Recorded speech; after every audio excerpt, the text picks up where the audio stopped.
झी24 तास एक पाऊल पुढे.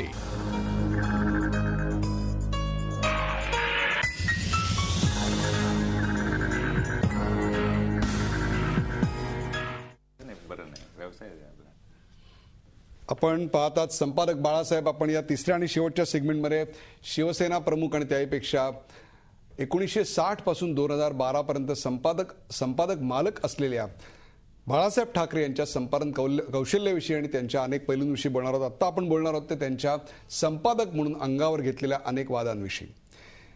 गिरीश कुबेर, मला सांगा, संपादक म्हणून अनेक संपादकांना एक प्रकारे वाद अंगावर घ्यावे लागतात. काही वेळा संपादकांना ते अपरिहार्यपणे घ्यावे लागतात, तर काही संपादकांना त्याची हौसही असते. बाळासाहेबांच्या बाबतीत तुम्ही जर पाहिलं तर जवळपास मराठीतली एकही व्यक्ती तशा अर्थानं सुटलेली नाही. मग नाना पाटेकर असेल, सचिन तेंडुलकर असेल, विजय तेंडुलकर असतील, किंवा वसंत बापट दादरच्या साहित्य संमेलनाचे जे अध्यक्ष होते ते असतील, अशा अनेकांवर त्यांनी वाद ओढवून घेतले आणि अत्यंत आपण ज्याला म्हणू जहरी टीका आपण केली.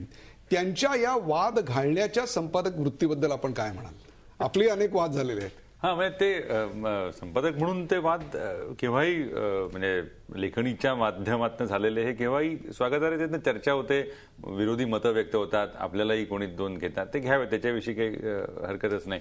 पण यांचे वाद आहेत ना, त्यातली भूमिका एक मला अशी दिसते ना की म्हणजे जॉर्ज बुश यांनी जेव्हा इराकवरती हल्ला केला आणि आर्क ऑफ टेरर म्हणून त्यांनी तिची काही जाहीर केली, तेव्हा त्यांनी एक असं विधान केलं होतं की जगात दोनच पद्धतीचे लोक आहेत, एक आमच्या बरोबर आहेत आणि दुसरे आमचे विरोधक आहेत.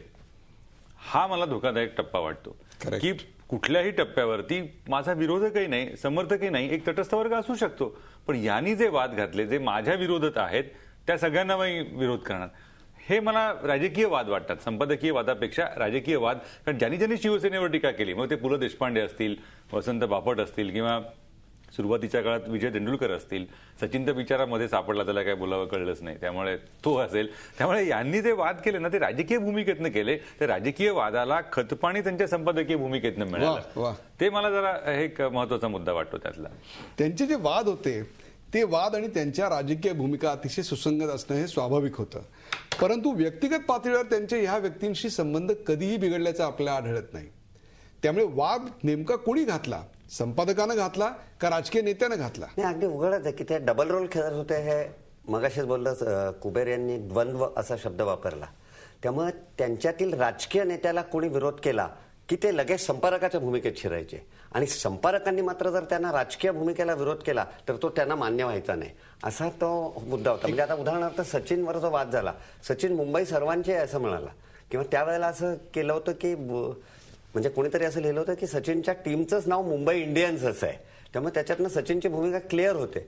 त्यांना ते चालत नाही. मुंबई ही मराठी माणसाची आहे, याला जो विरोध करेल त्याला मी माझ्या पद्धतीने हाणी. त्याच वेळेला त्यांच्या पक्षाचा कार्याध्यक्ष मात्र मुंबई सगळ्यांची आणि मी काय ते मी मुंबईकर अशी भूमिका त्यांनी मांडली होती. पण ते अर्थात त्यांना ते पुढे राज ठाकरेंच्या प्रेशर खाली किंवा राज ठाकरे यांनी बाहेर पडल्यानंतर जी ऍक्टिव्हिटी केली त्यामध्ये त्यांना ती मागे घ्यावी लागली. आणखीन एक संपादन कौशल्याचं वैशिष्ट्याचं ते म्हणजे आपल्या अग्रलेखाची जी शीर्षकं असतात ती, आणि अशा प्रकारची चांगली शीर्षकं देण्याची एक परंपरा महाराष्ट्रामध्ये आहे.